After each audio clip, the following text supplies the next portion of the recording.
प्रभु यीशु के सामर्थ्य नाम में आप सभी को जय मसीह की। परमेश्वर के वचन जिस पर हम विचार कर रहे हैं वो पहला तीमुथियुस उसका 4 अध्याय और उसकी 12 आयत। और वहाँ लिखा है, कोई तेरी जवानी को तुच्छ न समझने पाए, परंतु वचन, चाल चलन, प्रेम, विश्वास और पवित्रता में लोगों के लिए आदर्श बन जा। यहाँ पर अभी 2 सोमवार से हम इसी आयत के ऊपर मनन कर रहे हैं। और सबसे पहले हमने जिस पर मनन करा वो था वचन, उसके बाद चाल चलन, और आज जिस पर हम विचार करेंगे वो है प्रेम। प्रेम एक बहुत ही महत्वपूर्ण विषय है और प्रेम को समझना मेरे और आपके लिए और हम में से प्रत्येक के लिए बहुत ज़्यादा जरूरी है कि आखिर किस प्रेम के विषय में परमेश्वर बात कर रहा है।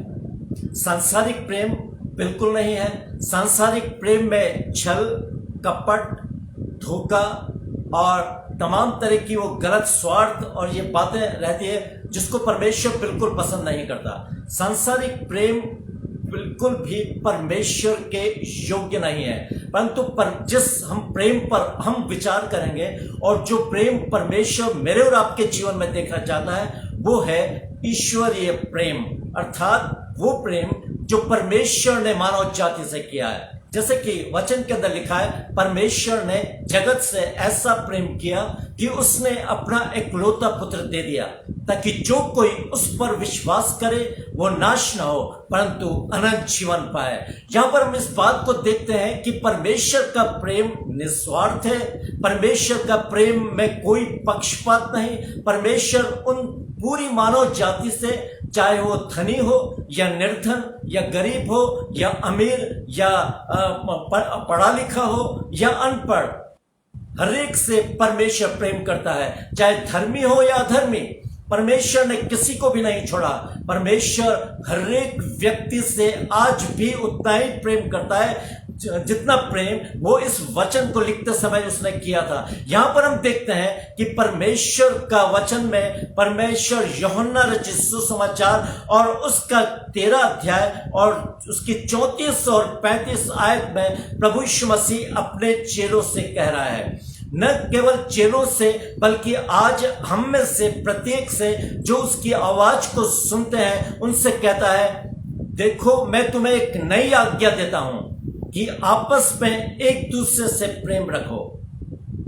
उसके बाद वो कहता है, जैसे मैंने तुमसे प्रेम किया है वैसे ही तुम भी आपस में एक दूसरे से प्रेम रखो।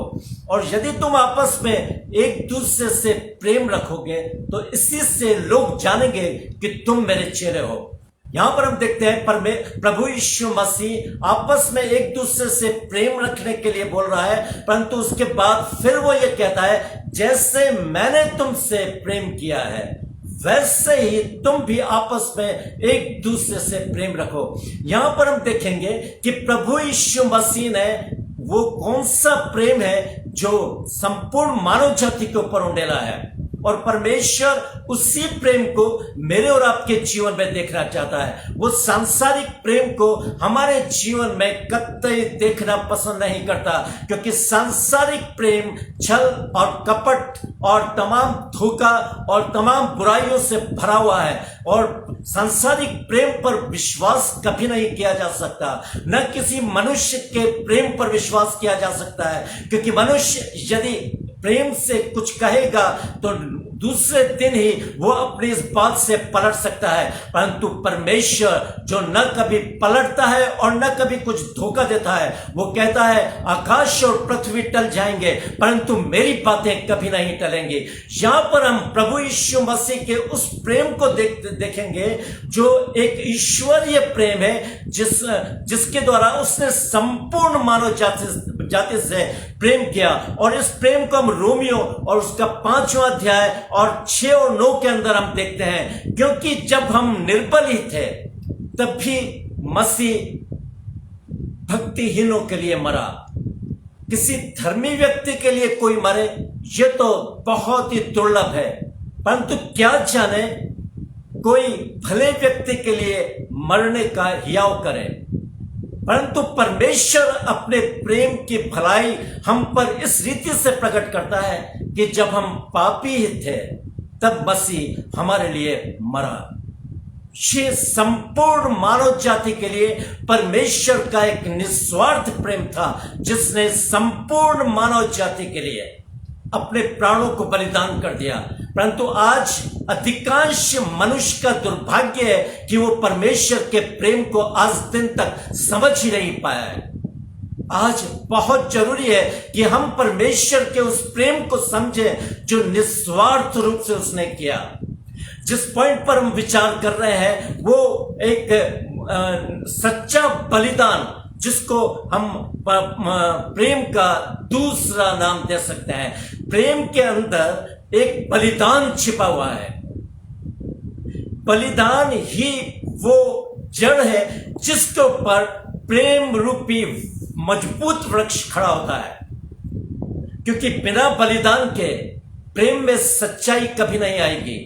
यदि किसी सच्चे प्रेम को आपको देखना है तो बलिदान उसके पीछे छिपा रहता है, और यही है सच्चा प्रेम। और परमेश्वर ने इसी सच्चे प्रेम से संपूर्ण मानव जाति से प्रेम किया, और आज परमेश्वर इसी निस्वार्थ और सच्चे प्रेम को वो अपने लोगों के जीवन में देखना चाहता है। उसने न सिर्फ अपने लोगों से, न सिर्फ यहूदियों से और न केवल मसीही लोगों से, बल्कि संपूर्ण मानव जाति, चाहे वो किसी भी जाति, देश और धर्म का व्यक्ति क्यों ना हो, परमेश्वर ने हर एक को समान प्रेम किया है। और परमेश्वर चाहता है कि उसका जो प्रेम है, उसी प्रेम के स्वभाव में उसके लोग परिपूर्ण रहें।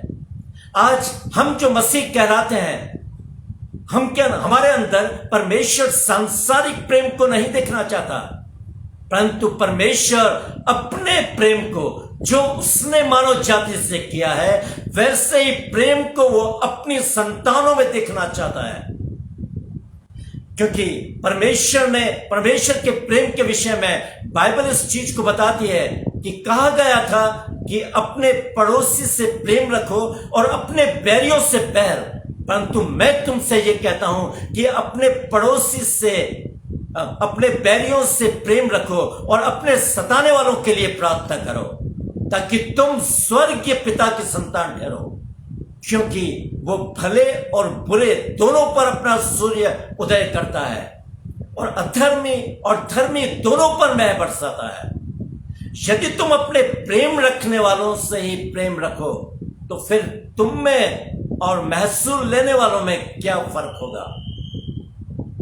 यदि तुम अपने भाइयों को ही नमस्कार करो तो तुम में और अन्य जातियों में क्या फर्क है? परमेश्वर कहता है चाहिए कि तुम सिद्ध बनो, क्योंकि तुम्हारा स्वर्गीय पिता सिद्ध है।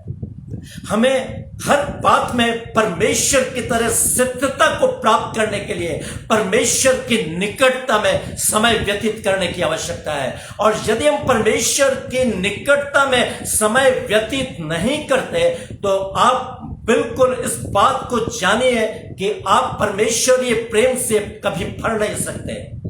आप जानते हैं प्रभु यीशु मसीह ने अपने प्रेम को प्रकट करते हुए क्रूस पर पहला शब्द कहा था, हे पिता इन्हें क्षमा कर, क्योंकि ये जानते नहीं कि क्या कर रहे हैं।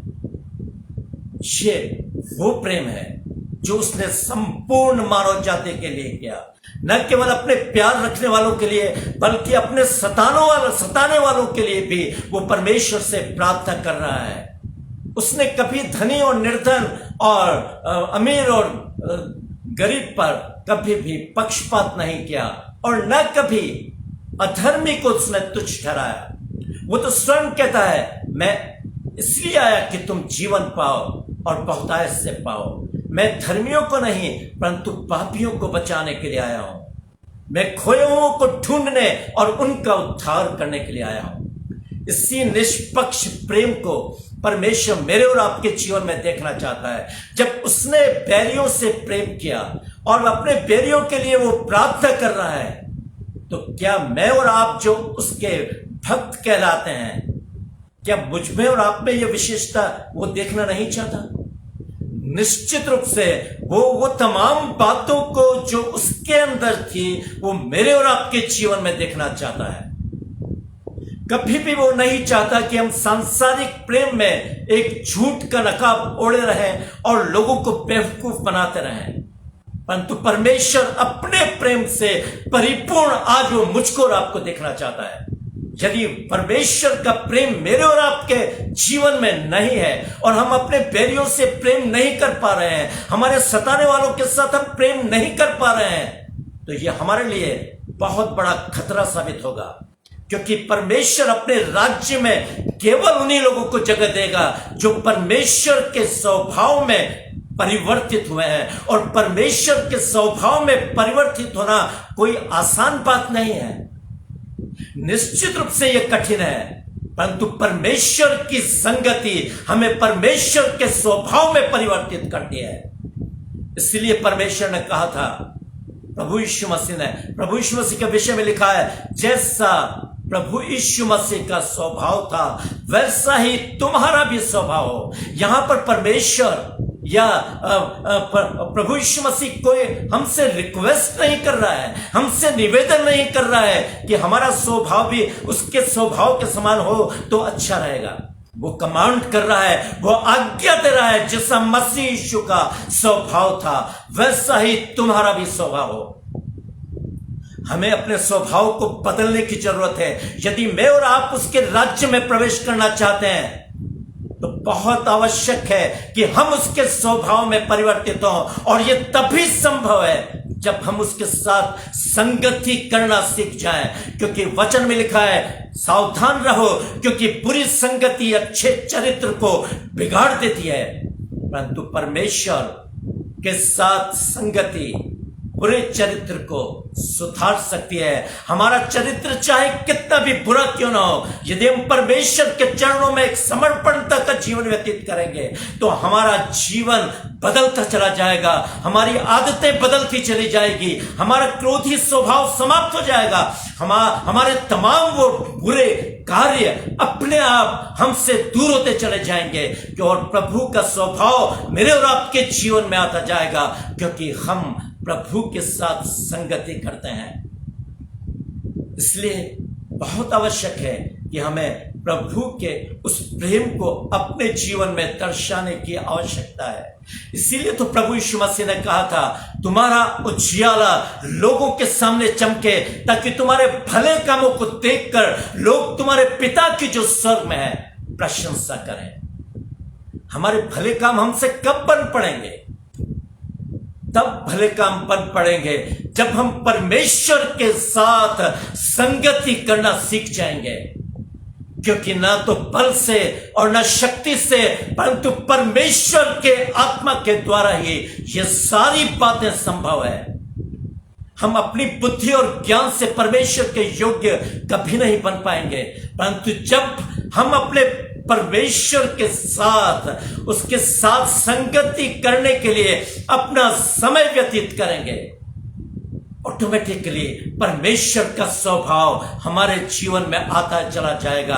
परंतु उसके लिए बहुत जरूरी है एक फॉर्मल संगति नहीं, पर एक वास्तविक संगति, जिसमें हम अपने आप को परमेश्वर के चरणों में समर्पित करके आंसुओं के साथ परमेश्वर के साथ समय व्यतीत करें। तब परमेश्वर का स्वभाव हमको बिल्कुल बदलकर एक नया व्यक्ति बना देगा और हमारा उजियाला लोगों के सामने चमकेगा। अर्थात वो वचन जो परमेश्वर हमको देगा, वो वचन जिससे परमेश्वर हमको परिपूर्ण करेगा, उस वचन के द्वारा हम अंधकार में ज्योति के समान चमकने पाएंगे और परमेश्वर के नाम को ऊंचा ठहराएंगे। परंतु यदि वचन ही हमारे जीवन में नहीं है, यदि परमेश्वर मेरे और आपके जीवन में नहीं है, तो जगत में ज्योति कभी भी हम बन नहीं पाएंगे। प्रभु यीशु मसीह ने कहा था, मैं जगत की ज्योति हूं, परंतु उसके बाद प्रभु यीशु मसीह कहता है, तुम जगत की ज्योति हो। हम जगत की ज्योति कब बनेंगे?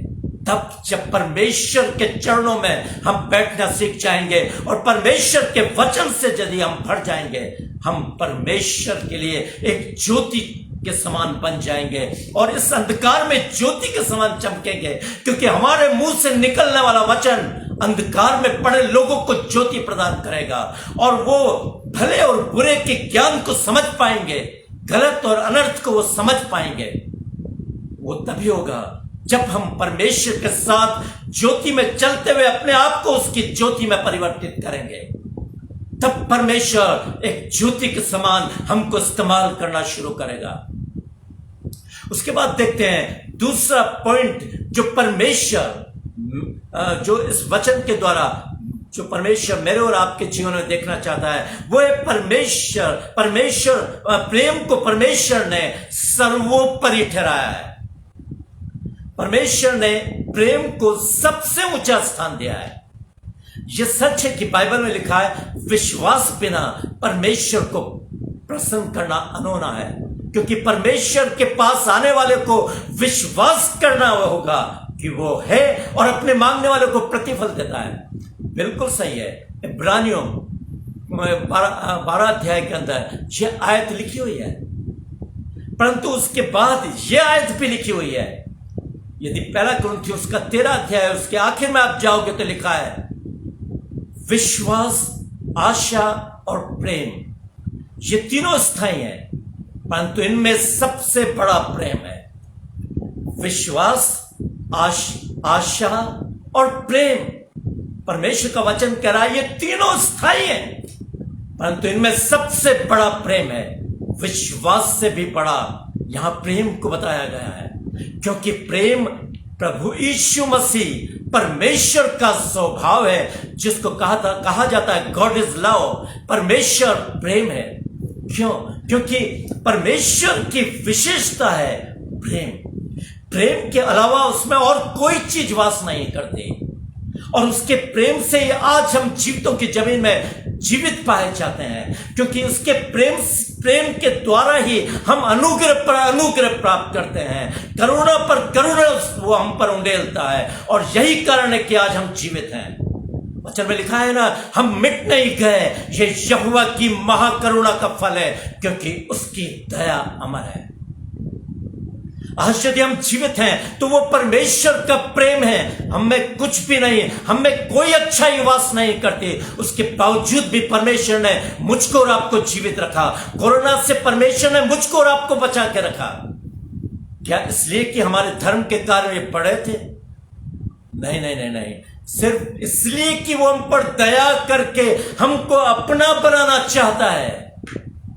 परंतु यदि आज भी हमने उसकी करुणा और उसके अनुग्रह पर विचार नहीं करा और अपने जीवन को यदि बदला नहीं, तो वो समय आएगा जब परमेश्वर न्यायी बनकर इस पृथ्वी पर आएगा, जिसके विषय में उसने कहा है, देख मैं शीघ्र आने वाला हूं और हर एक के काम के अनुसार बदला देने के लिए प्रतिफल मेरे पास है। मैं ही अल्फा और ओमेगा, पहला और पिछला और आदि और अंत हूं। धन्य वे हैं जो अपने वस्त्र धो लेते हैं, क्योंकि उनको जीवन के पेड़ के पास आने का अधिकार मिलेगा और वे फाटकों में से होकर नगर में प्रवेश करेंगे। यह है परमेश्वर वार्न कर रहा है, चेतावनी दे रहा है, मैं शीघ्र आने वाला हूं और हर एक के काम के अनुसार बदला देने के लिए प्रतिफल मेरे पास है। हमें विश्वास करना होगा। परमेश्वर स्वयं अपने वचन में वो दावे के साथ कहता है, बहुत थोड़ा समय रह गया है जब आने वाला आएगा और देर न करेगा, परंतु मेरा धर्मी जन विश्वास से जीवित रहेगा। परमेश्वर का आना निकट है। इसके पहले कि परमेश्वर आए, प्रभु यीशु मसीह के आने से पहले हमें अपने जीवन को बदलना होगा। हमें सांसारिकता से निकल कर परमेश्वर के प्रेम से परिपूर्ण होकर परमेश्वर के मार्ग पर बढ़ते जाना है, तभी हम उसके राज्य में प्रवेश कर पाएंगे। नहीं तो नहीं। यहां पर वचन के अंदर लिखा है प्रेम के विषय में, यदि मैं मनुष्यों और स्वर्गदूतों की बोलियां बोलूं और प्रेम न रखूं, तो मैं ठनठनाता हुआ पीतल और झनझनाती हुई झांझ हूं। यदि मैं भविष्यवाणी कर सकूं, यदि मैं सब प्रकार के भेदों और सब प्रकार के ज्ञान को समझूं, और मुझे यहां तक विश्वास है कि मैं पहाड़ों को हटा दूं, परंतु प्रेम न रखूं तो मैं कुछ भी नहीं। यदि मैं अपनी सारी संपत्ति कंगालों को बांट दूं और यदि अपनी देह जलाने के लिए दे दूं, परंतु यदि प्रेम न रखूं तो कोई लाभ नहीं। बिल्कुल परमेश्वर का वचन इस बात को स्पष्ट कर रहा है कि यदि मैं मनुष्य और स्वर्गदूतों की बोलियां बोलूं और प्रेम न रखूं तो मैं ठनठनाता हुआ पीतल और झनझनाती हुई झांझ हूं। निश्चित रूप से परमेश्वर कह रहा है, यदि मैं विश्वास रखूं, पहाड़ों को हटा दूं, भविष्यवाणियां करूं, सब प्रकार के भेदों को, सब प्रकार की बाइबल की गहराइयों को समझूं, परंतु यदि मुझ में प्रेम नहीं है तो मैं परमेश्वर के योग्य नहीं है। आज अधिकांश लोग इसमें फंसे हुए हैं। परमेश्वर प्रभु यीशु से बोलता है ना, उस समय बहुत तेरे मुझसे आकर कहेंगे, क्या मैंने तेरे नाम से भविष्यवाणी नहीं की? क्या मैंने तेरे नाम से दुष्ट आत्माओं को नहीं निकाला? क्या मैंने तेरे नाम से बड़े बड़े आश्चर्य कर्म नहीं करे? आपको मालूम है प्रभु यीशु मसीह क्या कहता है ऐसे लोगों से? हे कुकर्म करने वालों, मेरे पास से दूर हो जाओ, क्योंकि मैंने तुमको कभी नहीं जाना। सावधान हो जाए। बिल्कुल परमेश्वर का वचन स्पष्टता के साथ बता रहा है। हम इस कंफ्यूज में नहीं रहे कि भविष्यवाणी मेरे लिए सब कुछ है। मैं भविष्यवाणी करता हूं तो इसका मतलब बहुत कुछ हो गया मैं, या मेरे द्वारा चंगाई परमेश्वर दे रहा है तो मैं बहुत कुछ हो गया, या परमेश्वर मेरे द्वारा बड़े बड़े काम कर रहा है तो मैं बहुत कुछ हो गया, या मैं स्वर्गदूतों की बोलियां और अन्य भाषा में बातें कर रहा हूं तो मैं अपने आप को सुपर नहीं समझूं। परमेश्वर का वचन वार्न कर रहा है, जब तक हम अपने जीवन को नहीं बदलेंगे, जब तक परमेश्वर का प्रेम मेरे और आपके जीवन में वास नहीं करता, हम परमेश्वर के योग्य कभी बन नहीं पाएंगे। ये वचन बहुत ही कड़वा हो सकता है, आपको दुखी कर सकता है, परंतु सावधान रहो।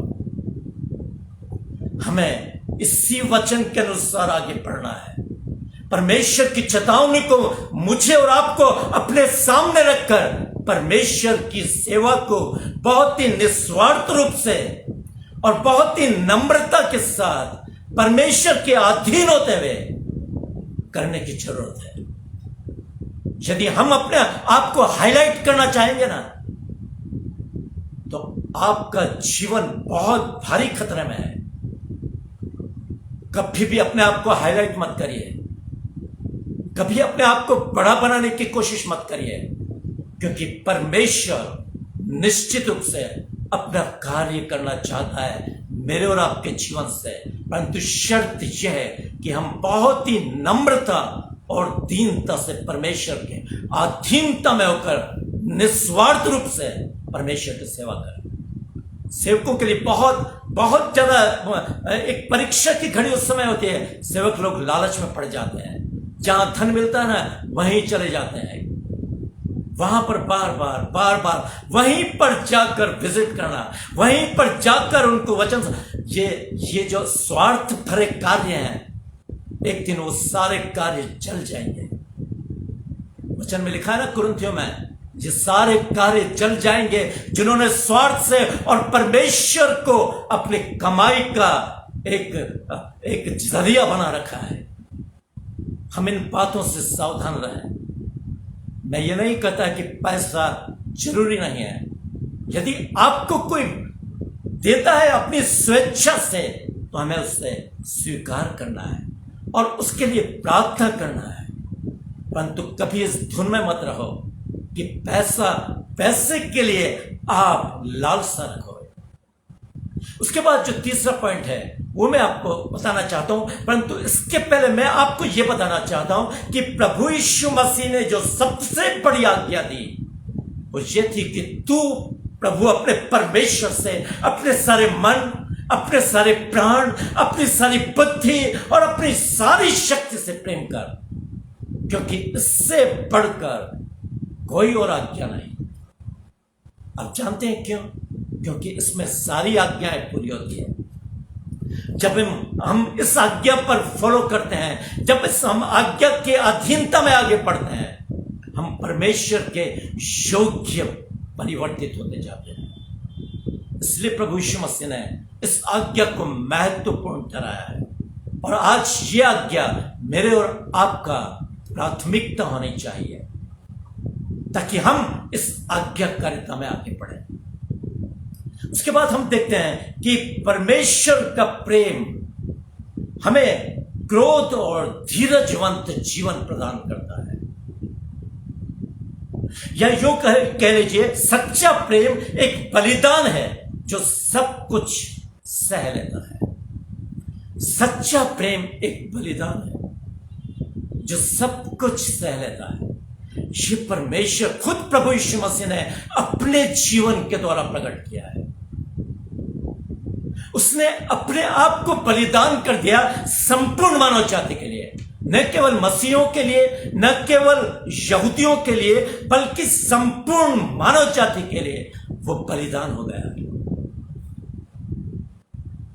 ये प्रेम, और यहां पर प्रभु यीशु मसीह को उसके पूरे जीवन भर बलिदान में से होकर गुजरना पड़ा। पतरस इस बात का वर्णन करते हुए कहता है, यदि तुम भला काम करके दुख उठाते और धीरज धरते हो तो ये परमेश्वर को भाता है, क्योंकि प्रभु भी दुख उठाकर तुम्हें एक आदर्श दे गया है कि तुम भी उसके चिन्हों पर चलो। वो गाली सुनकर गाली नहीं देता था और दुख उठाकर कभी किसी को धमकी नहीं देता था, वरन अपने आप को सच्चे न्याय के हाथों में सौंपता था। ये था प्रभु यीशु मसीह का प्रेम। कभी भी उसने अपना आपा नहीं खोया, बहुत ही धीरज के साथ वो लोगों की सहता रहा।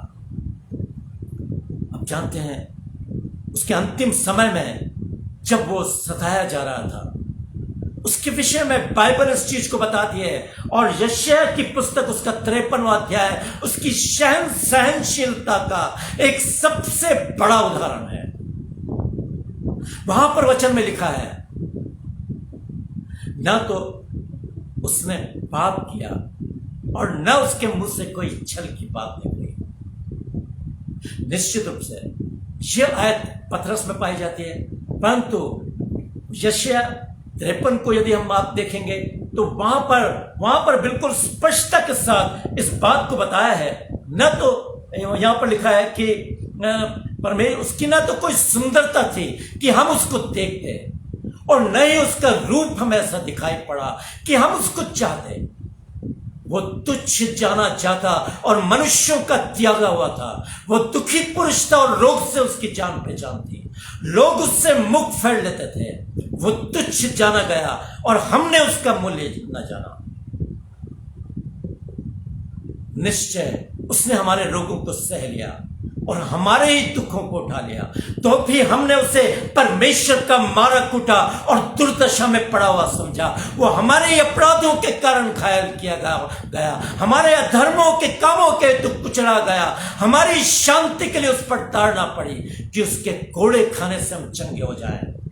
हम तो सबके सब भेड़ों की नाई भटक गए थे, हम में से हर एक ने अपना मार्ग लिया, परंतु यहोवा ने हम सबों के अधर्म का बोझ उसी पर लाद दिया। अब जानते हैं उसके बाद यशायाह क्या कहता है, वो सताया गया तो भी सहता रहा और अपना मुंह न खोला।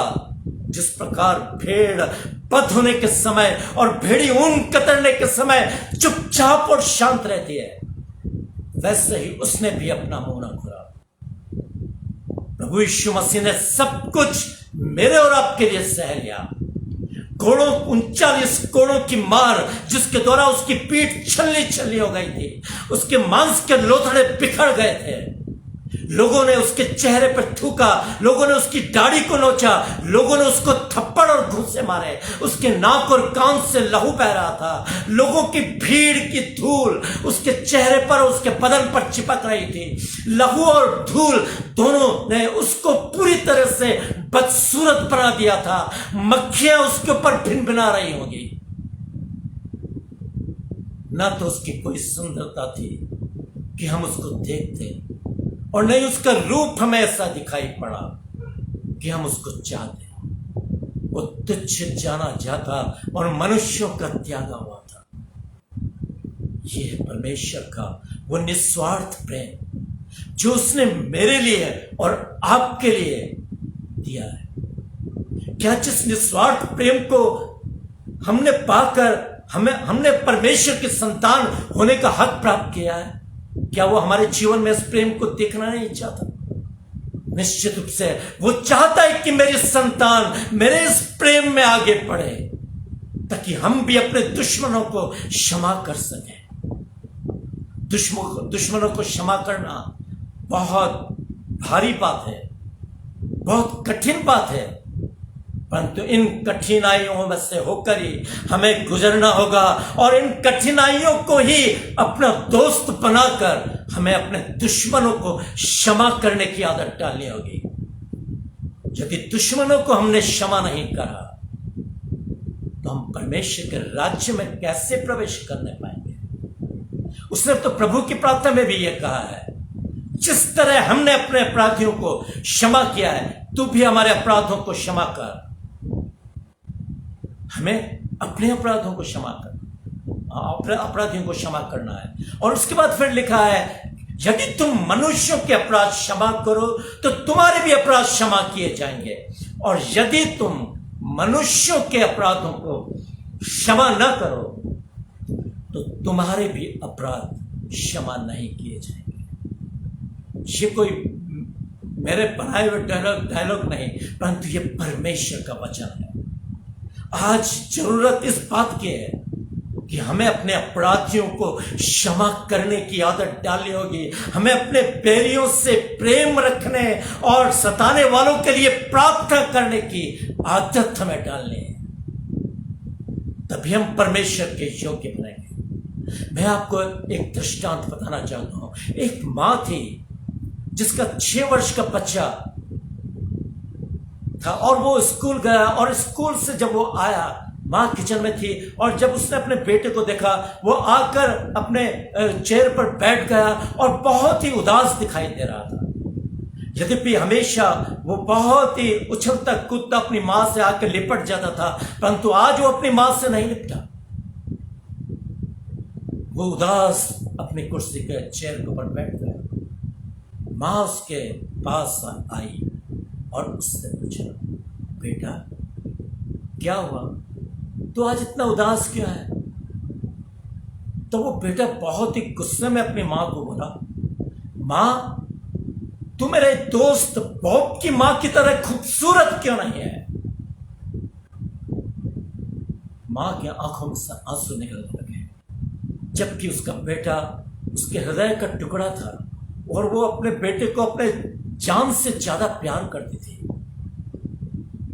उसके बावजूद भी आज बेटे के मुंह से इस शब्द को सुनकर वो बहुत ज्यादा दुखी हो गई और उसने कहना शुरू करा, बेटा ध्यान से सुनना, जब तू बहुत छोटा था ना, तब मैं तुझे पलंग पर लिटाकर, अंधेरा था इसलिए मैंने मोमबत्ती तेरे सिरहाने टेबल के पास रख दी, ताकि जब तू जगे तो तू रोए नहीं और मैं अपने किचन में काम कर सकूं। और जब मैं अपने किचन में काम कर रही थी तभी मुझे धुएं की बदबू आई, और जब मैं तेरे कमरे के पास पहुंची तो आग की लपटें उस कमरे में से निकल रही थी और मैं बहुत ज्यादा डर गई और मैं चिल्लाने लगी, मेरे बेटे को बचा लो, मेरे बेटे को बचा लो, वो आग से जल रहा है।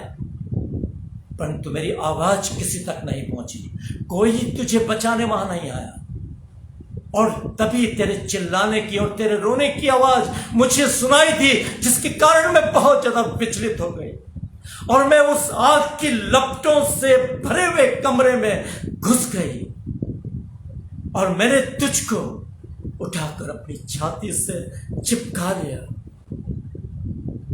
और भागकर मैं उस कमरे से बाहर आई। बेटा मैंने तुझको तो बचा लिया, परंतु मैं अपने आप को नहीं बचा, इसलिए मैं तेरे दोस्त बॉब की मां की तरह खूबसूरत नहीं। उसने देखा उसका बेटे के आंखों से आंसू गिरने लगे वो दौड़ कर आया और अपनी माँ की छाती से चिपक गया और अपनी माँ के जले हुए चेहरे को बहुत ही चूमने लगा और कहने लगा, माँ, तू दुनिया की सबसे खूबसूरत माँ है, तू दुनिया की सबसे खूबसूरत माँ है। तूने मुझे बचाने के लिए अपनी परवाह नहीं करी। क्या यही सब कुछ प्रभु यीशु मसीह ने मेरे और आपके लिए नहीं किया? पॉप को जब रियलाइज हुआ कि उसकी मां ने कितना बड़ा बलिदान उसके लिए कर दिया, पॉप रो रहा था। पॉप की आंखों से आंसू गिर रहे थे उसके बेटे की आंखों से, और वो आया और उसकी मां से चिपक गया और वो रोने लगा और कहने लगा, तू दुनिया की सबसे खूबसूरत मां है। क्या मैंने और आपने कभी प्रभु यीशु मसीह के विषय में ऐसा कहा है? क्या प्रभु यीशु मसीह ने ऐसा ही मेरे और आपके लिए नहीं किया? लिखा है, उसकी ना तो कोई सुंदरता थी कि हम उसको देखते, और न ही उसका रूप हमें ऐसा दिखाई पड़ा कि हम उसको चाहते। वो तुच्छ जाना चाहता और मनुष्यों का त्यागा हुआ। वो दुखी पुरुष था और रोग से उसकी जान पहचान थी। क्यों? क्योंकि उसने मेरे और आपके लिए अपनी सुंदरता को बदसूरती में परिवर्तित कर दिया। उसकी सुंदरता मेरे और आपके पापों के कारण बदसूरती में बदल गई। क्या मैं और आप उस मां के बेटे के समान जाकर प्रभु से लिपटेंगे नहीं? क्या हम उससे नहीं कहेंगे, प्रभु मुझे माफ कर दे, आज दिन तक मैं तुझसे दूर रहा और तेरे बलिदान को नहीं समझ पाया।